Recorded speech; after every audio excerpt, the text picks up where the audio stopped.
Have you ever sensed danger from someone who's smiling at you? That night I was handed a drink with a charming smile, a toast to my health, my career, my future. But behind that smile, I sensed something else, something colder, calculated.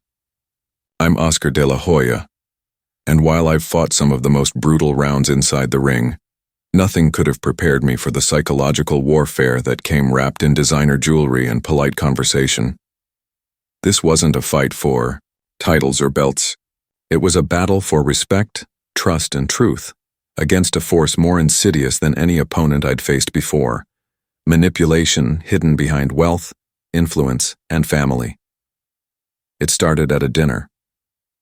My wife's mother poured something into my glass when she thought I wasn't looking, and for a split second, instinct took over. I switched it with her husband's drink without saying a word. 40 minutes later, he was pale, sweating, doubled over in pain, and her smile had vanished. What followed wasn't revenge. It wasn't a counterpunch. It was a story of boundaries, of standing tall when the world tries to shrink you, and of fighting a different kind of fight, the kind that doesn't end in applause but in truth. After that night, everything unraveled slowly. But to understand how we got there, you need to know where it began. My name is Oscar de la Hoya. Most people know me from the ring. They know the titles, the legacy, the headlines. But beyond the gloves and bright lights, there's a quieter story. One about love, and the subtle war between who we are and who others expect us to be. I met Isabel during a foundation fundraiser. She wasn't impressed by my fame. In fact, she barely mentioned it. What caught her attention was a story I told about my mother's old kitchen in East LA, how she'd feed half the neighborhood and call it dinner. That's the kind of woman Isabel was, drawn to realness, to people who lived and felt deeply. She came from a world of crystal glasses, silent dinners, and curated lives. Her family name was respected in political circles. Old money with old expectations. I was the son of a seamstress and a gas station attendant. I didn't wear legacy. I fought for it. Still, love doesn't ask for resumes. We fell fast, and, for a while, I thought her family's polite smiles and tight-lipped compliments were just part of their culture. I told myself they'd warm up eventually, but they never did. Marcella, her mother, always wore elegance like armor. She hosted charity galas and ran committees with the efficiency of a general. She smiled when she saw me, but it was the kind of smile you give to someone you're trying to manage. Her comments were always coated in sugar. "You're so passionate, Oscar, so intense. I suppose that's the fighter in you." Or, "Your work with the youth is admirable. It must be rewarding to give back after everything." Then there was Hector, Isabel's father, a polished lawyer who spent decades crafting legal loopholes for people with money to keep more of it. He'd shake my hand like he was measuring something. "Still working with the kids in Boyle Heights? That's nice," he'd say. "Just remember, charity doesn't pay the mortgage." What they couldn't say outright, they expressed in glances and omissions. I was never asked about my ideas, only about my past. They never called me son-in-law.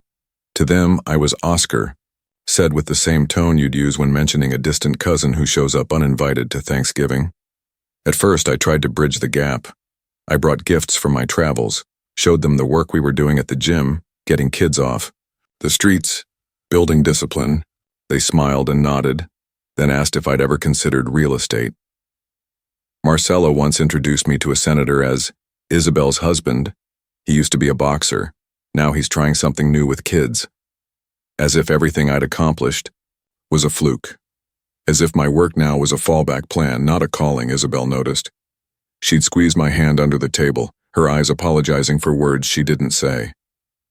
She'd tell me after dinner, "They don't mean it like that," and I'd smile because I didn't want to make her choose. I told myself it didn't matter, that their opinions were furniture in the background.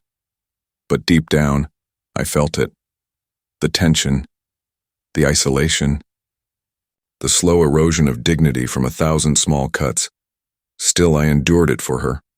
For us. There were moments, brief, fleeting ones, when I thought I was making progress. when Marcella asked me to speak at a fundraiser, when Hector laughed at one of my stories over dinner. But they were always followed by something colder, a reminder that I wasn't one of them. And then came the baby talk. When Isabel and I told them we were thinking of starting a family, Marcella didn't smile. She just adjusted her wine glass and said, "Parenting is difficult, especially for people with demanding pasts." Hector pulled me aside in the hallway that night. "Kids change everything," he said. "Maybe you should think about something more stable before you bring one into the world. What if your name in the media affects the child?" I didn't respond. I didn't need to, because I knew what they really meant. They didn't think I could be a father, not their kind of father, not someone who could raise a child in the right schools, with the right friends, in the right neighborhoods. They didn't see me. And that's the truth that burned quietly inside me for years. Until the night Marcella handed me that drink and everything changed. The night everything shifted was supposed to be a celebration, Marcella's 60th birthday, a private event held at their estate in Bel Air. No press, but all the power players were there. Judges, donors, strategists in tailored suits whose names opened doors. Isabel wanted us to go, to show support, to keep the peace. I understood. She believed in grace and giving people the benefit of the doubt. But that night something in my gut resisted. I'd just returned from Tijuana, where our youth foundation had hosted a cross-border boxing clinic. 3 days on my feet, 2 nights sleeping on a gym mat. I was tired, sore, and still had bruises on my ribs from working with the teens. But Isabel touched my face softly and said, "Just a few hours. It's her birthday." I nodded, kissed her forehead, and got ready. When we pulled up to the house, it was already buzzing. Valets in black ties. A live string quartet playing outside. I adjusted my blazer and reminded myself to keep it together, for her. Inside, the air was thick with perfume, ego, and curated charm. Waiters passed caviar in porcelain spoons. Conversations floated between campaign funding and property portfolios. Marcella was glowing in a floor-length gown, every diamond on her neck positioned like punctuation. She greeted me with a kiss on the cheek and that familiar smile, warm, polished, and unreadable. "Oscar," she said, drawing out the name like a toast. "You made it. I know how exhausting all that work with street kids must be." I let it pass. I always did. The dinner table was a long, ornate thing, polished cherry wood and endless crystal.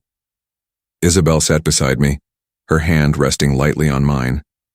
Across from us were Hector, ever checking his phone, and Senator Delgado, who spent the first course praising his own ethics reforms.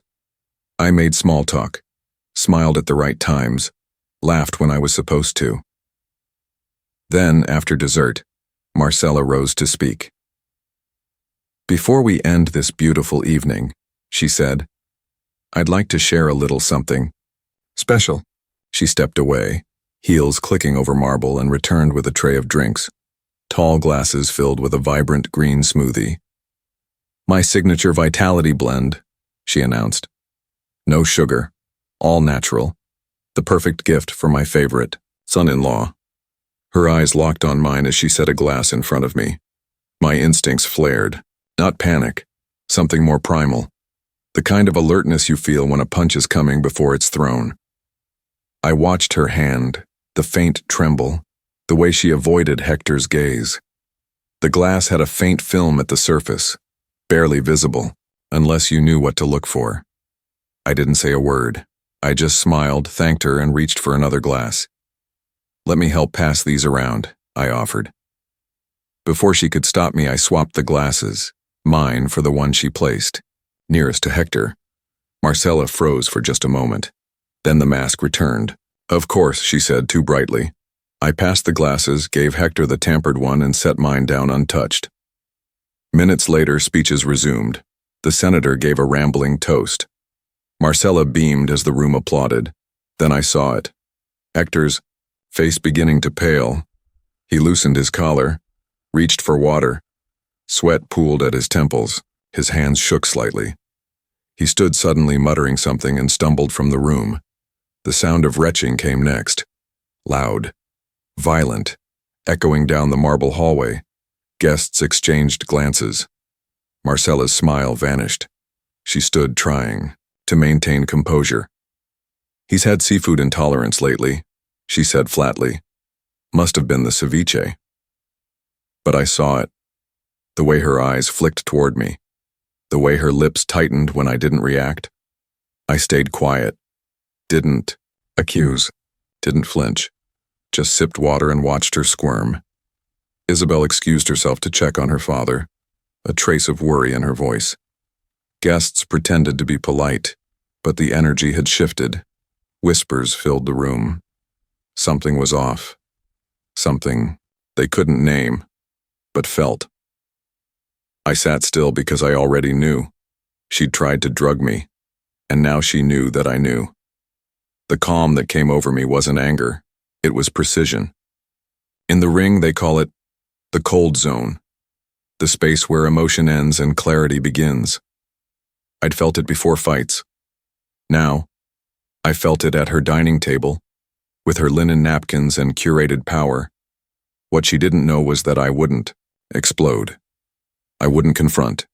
I would investigate, prepare, strike when it mattered most. And I would do it in a way no one could ignore. I didn't sleep that night. Not because I was angry. Anger is too noisy. What I felt was colder, sharper. A kind of mental stillness I hadn't experienced since my early days in the ring. Back when every opponent underestimated me, when every punch I threw had to speak louder than my name. That next morning, I quietly removed the untouched glass Marcella had set in front of me from the passenger seat of my car. I wrapped it in a towel and stored it in a small cooler. Then I made a call, not to the police, not to Isabel, but to someone I trusted more than either in that moment. Dr. Marcos Arenas. He was a longtime friend and sports toxicologist, a brilliant mind who once helped me navigate a false positive scandal in my amateur career. No media, no questions, just results. I met him at his clinic that same afternoon, handing him the glass without a word. He raised an eyebrow. "Personal or professional?" he asked as he labeled the vial. "Family," I said. 3 days passed. I told Isabel I was preparing for a motivational talk at a youth summit. It wasn't a lie.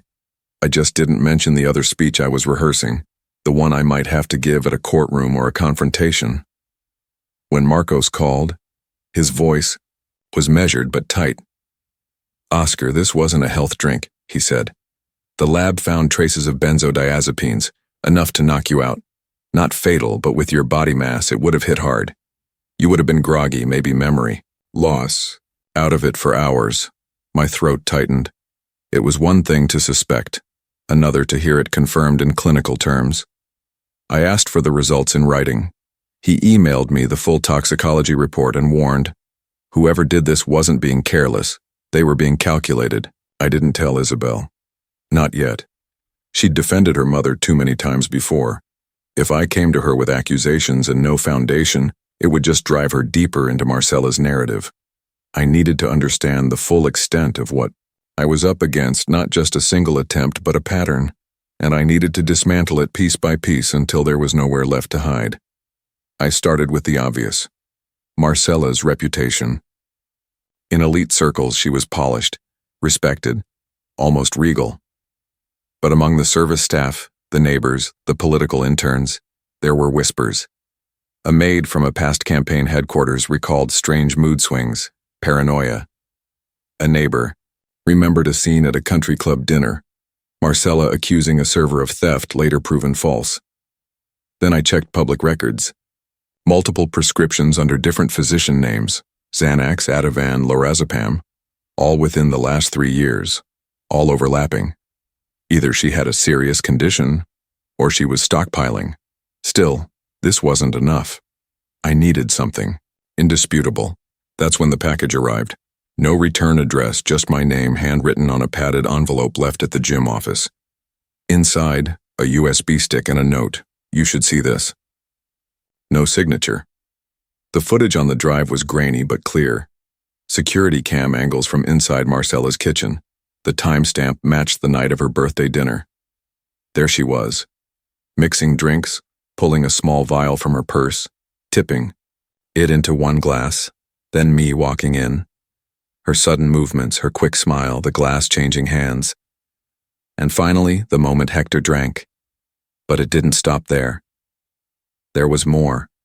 Footage from after we left. Marcella pacing in the living room, voice raised. "You drank the wrong glass," she snapped at Hector. "Do you know what you've done?" He responded with disbelief. "You've done this before. This isn't the first time." I leaned back, in my chair, the weight of it all pressing down. It hadn't just been an impulsive act. It was part of a habit, an arsenal. And Hector knew. Another clip, 2 days later, Marcella on the phone. "Oscar's too slippery, but Isabel trusts him. We need to plant seeds, get her to question him. He can't stay." A chill ran down my spine. This wasn't about me personally.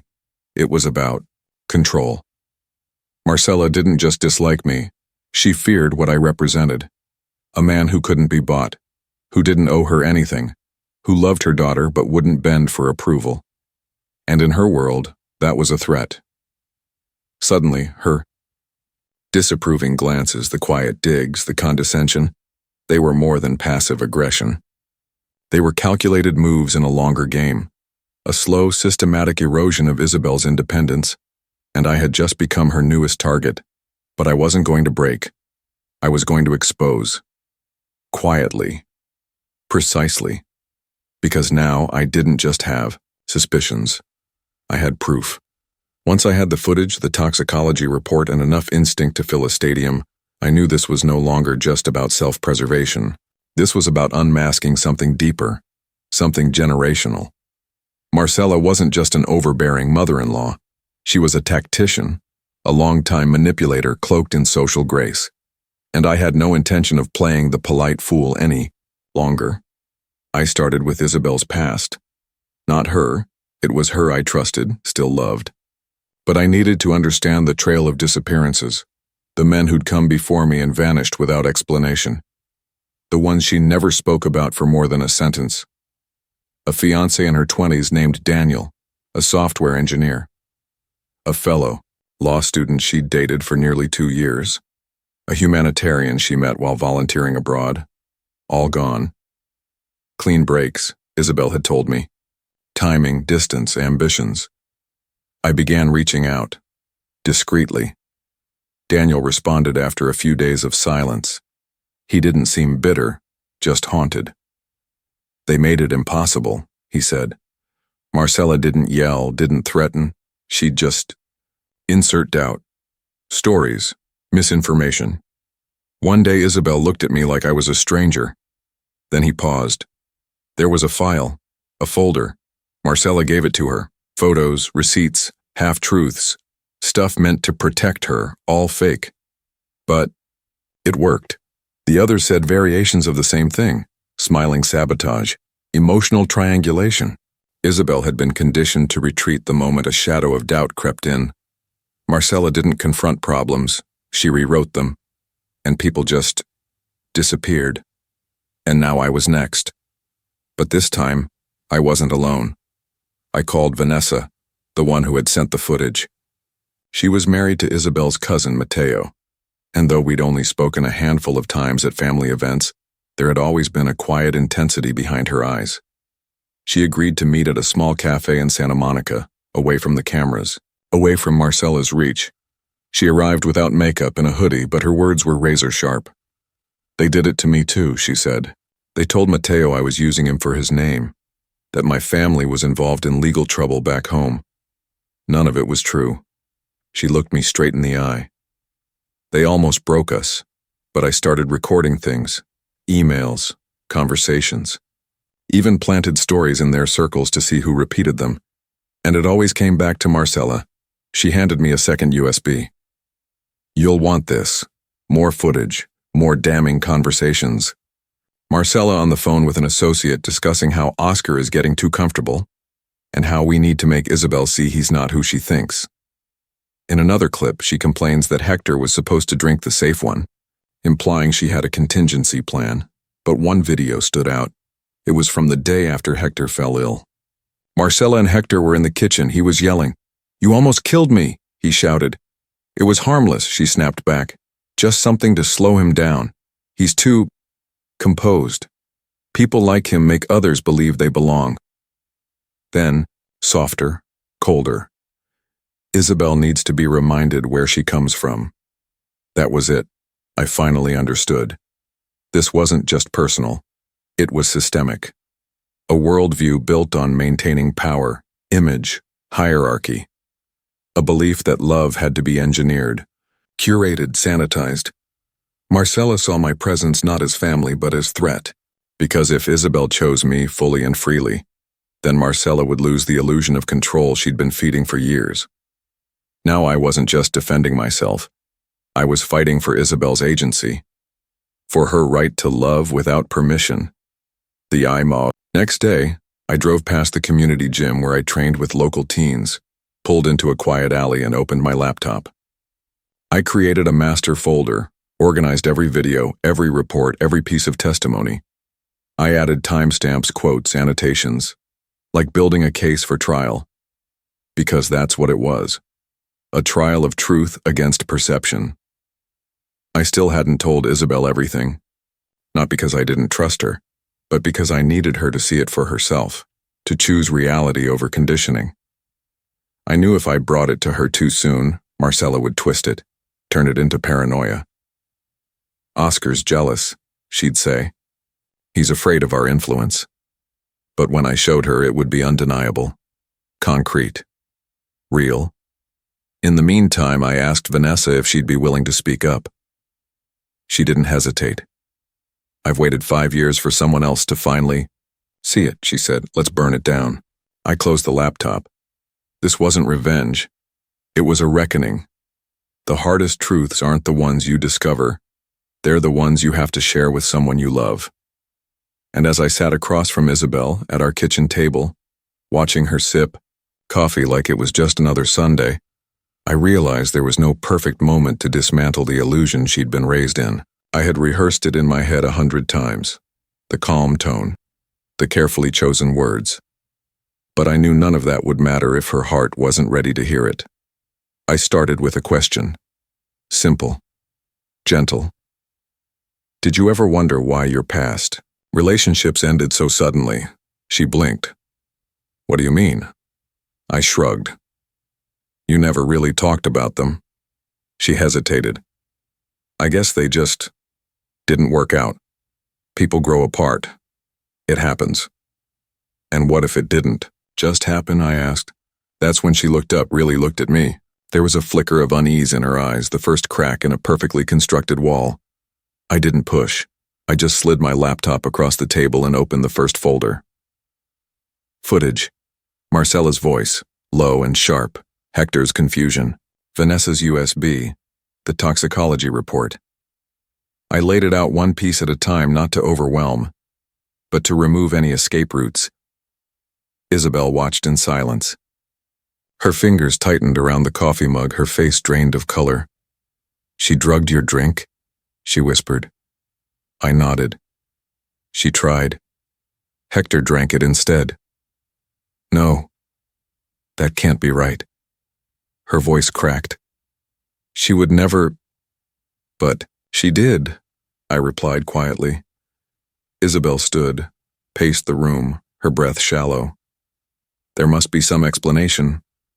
Stress, medication. My mom has always been intense, but this is something else. I let her spin. I let her search for the narrative that made sense to her. It's what people do when their foundation shakes. They reach for whatever still feels stable. But there was none. She sat down slowly. "Why didn't you tell me sooner?" "Because if I had, it would have been me versus her. And I didn't want to win like that. I wanted you to see what I saw, with your own eyes." She nodded, barely, her mind somewhere else entirely. Then came the backlash.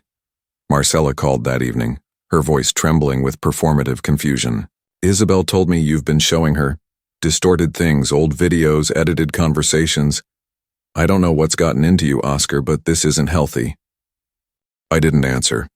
The next day, a message from Hector appeared in my inbox. Let's talk. Man to man. No wives. Classic deflection. Meanwhile, Isabel grew quieter. Not angry, not cold, just absent. She'd come home from her runs and go straight to the shower. She spent more time texting her father. Once I passed her study and heard Marcella's voice over speakerphone. Calm, calculated, reassuring her daughter that everything would be okay if she just stepped back and reassessed things, that maybe she was under pressure, that Oscar has always struggled with boundaries. Marcella wasn't defending herself. She was planting doubt, the same seeds she'd sown before, and I saw them taking root. But I didn't fight back. Not directly. Instead, I doubled down on the truth. I reached out to Daniel, Isabel's old fiancé. He sent me a scanned folder, dozens of manipulated documents Marcella had given Isabel years ago, screenshots of fake texts, receipts from places he'd never been, messages he supposedly sent to other women. All lies, all carefully constructed. Found a pattern. Marcella created chaos, then swooped in as the voice of reason. She isolated Isabel emotionally, then offered herself as the only source of clarity. And Isabel, conditioned from childhood to trust appearances, never questioned it. I presented it all in a single drive: emails, photos, witness statements, prescription records, Vanessa's testimony, even clips of Marcella coaching her staff on what to say if Oscar ever starts getting paranoid. When I finally showed it to Isabel, she broke. Not loudly, not with anger, just a long silence. Then a whispered, "How long?" "Years," I said. "Maybe longer than we've been together." She nodded, tears forming but not falling. "I don't know who to believe. You don't have to choose," I said gently. "You just have to see." That night she didn't sleep in our bed.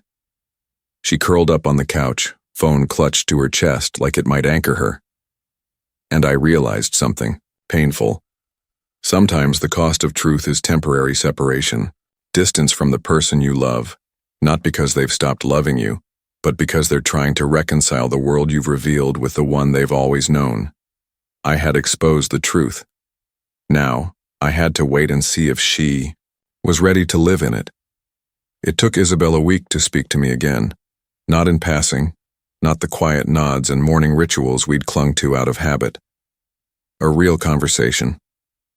She walked into my studio one evening, barefoot, her hair still wet from a shower. In her hands was the USB drive I'd left for her on the nightstand.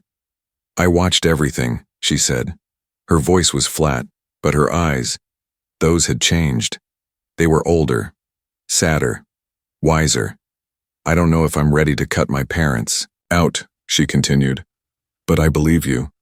And I believe they've been manipulating me. I didn't say I told you so. I didn't need to. All I did was nod and say, we don't need to destroy them. We just need to make sure they stop." She asked, "How?" And that's when the plan began. The next week, we invited everyone to dinner.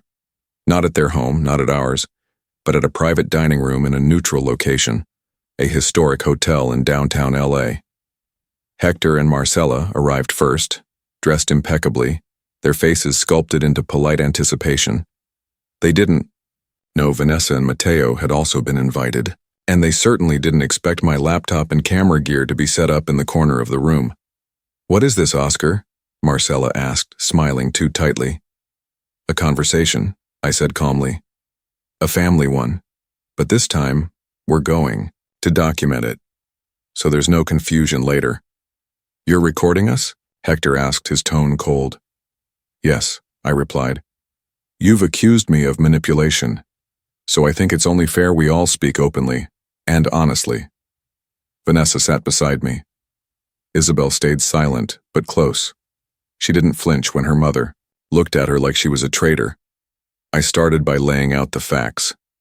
The toxicology report, the video footage of Marcella tampering with the drink, the audio files where she planned to drive a wedge between Isabel and me. I didn't raise my voice. I didn't accuse, I just showed. Marcella tried to deflect. "This is edited, taken out of context. I clicked to the next clip, her telling Hector, "He's too slippery. Isabel can't see it yet, but she will." Still, Marcella didn't. Back down. "You think you can shame us into silence?" she snapped. "You think this proves something?" "I did what I had to do to protect my daughter." "From what?" Isabel asked, finally speaking. Her voice trembled, but it didn't waver.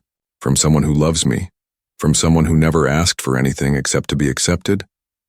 From someone who doesn't belong in this world," Marcella hissed, and in that moment the mask dropped.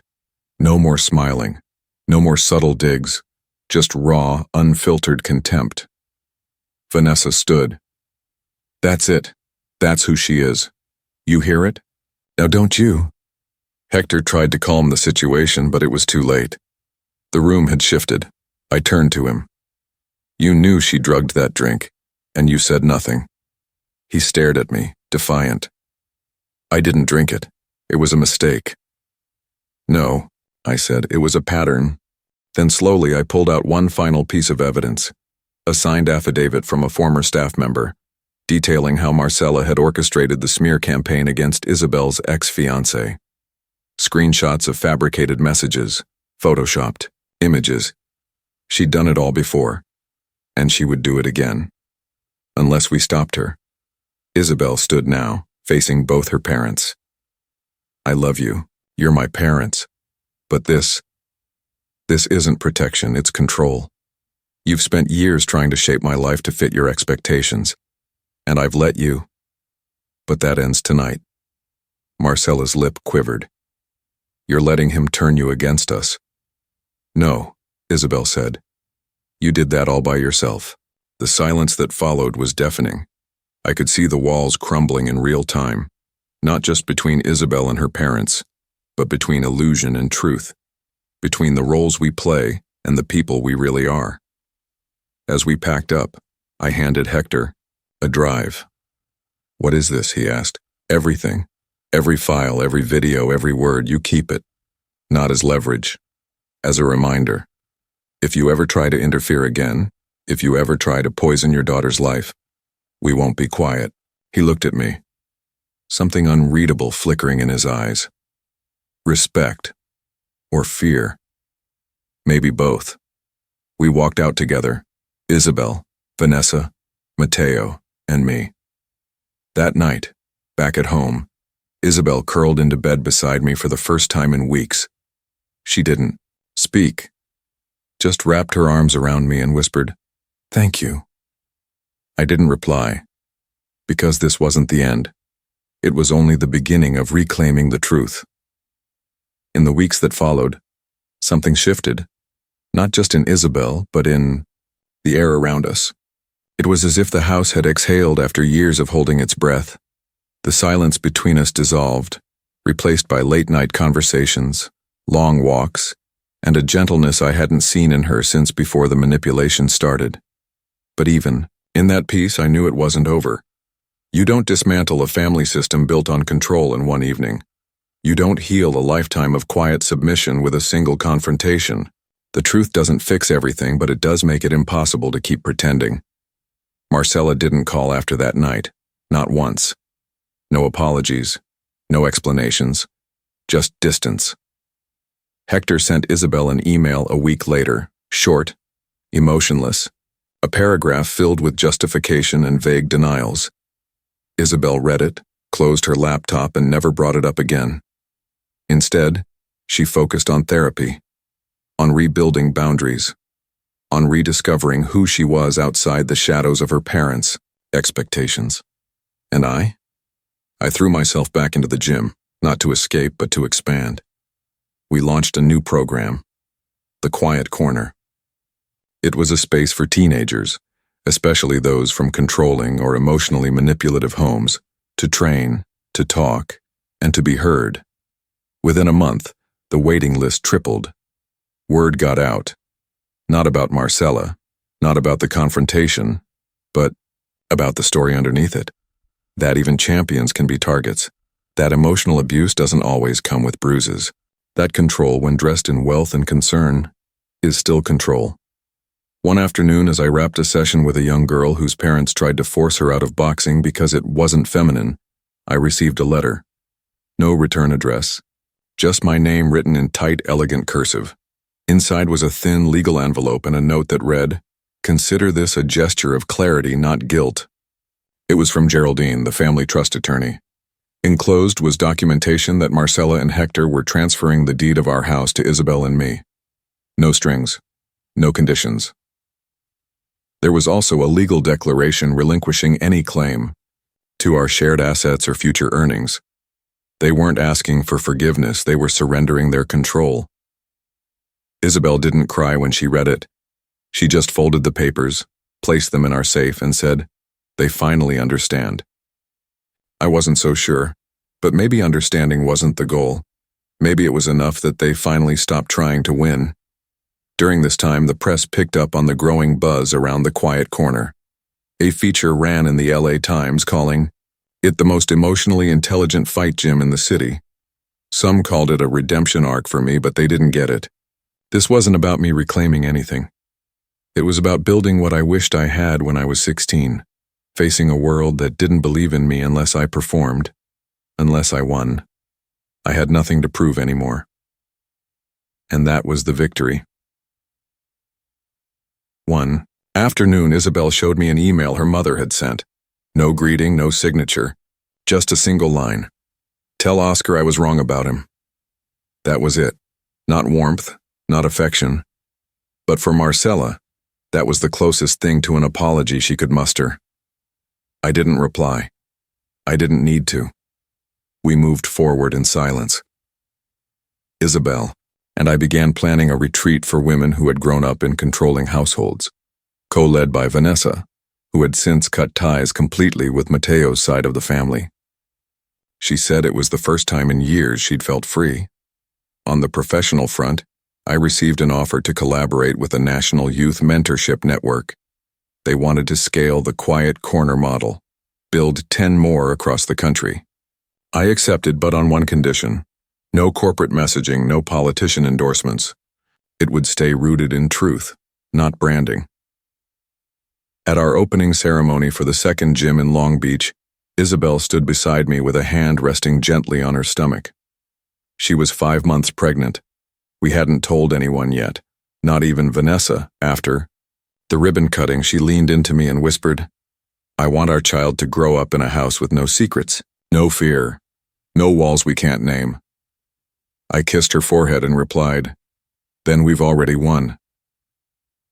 That night, we sat on the back porch, the stars hanging over us like distant witnesses. Isabel rested her head on my shoulder, and for the first time in a long time, we didn't speak about the past, not her parents, not the lies, not the confrontation, just the future, quiet, honest, ours. And as I listened to the rhythmic beat of her breathing, I understood something I hadn't before, not fully. The fight isn't over when you land the final blow. It's over when you choose not to pick the gloves up again. Because sometimes the greatest power isn't in knocking down the enemy. It's in building something better in their shadow. Some battles are fought in rings, under lights, with rules and referees. Others are quieter, hidden beneath tablecloths and family smiles. But both require the same thing: discipline, courage, and an unwavering sense of who you are. This wasn't a story about revenge. It was a story about reclaiming truth in a world that often rewards the illusion of control. Marcella didn't need fists to try to dismantle my life. She used silence, status, and doubt. And in the end, she lost not because I hit back harder, but because I refused to play her game. As a fighter, I learned early on that winning doesn't always look like triumph. It sometimes looks like restraint, like setting boundaries, like standing still when everyone expects you to break. To anyone listening who's ever been told you're not enough, not from the right family, not the right fit, remember, your worth isn't determined by where you came from, but by what you choose to stand for. And if this story resonated with you, if you've ever faced silent battles or fought for your place in someone else's world, share your thoughts in the comments. Your voice matters. And trust me, someone out there needs to hear it.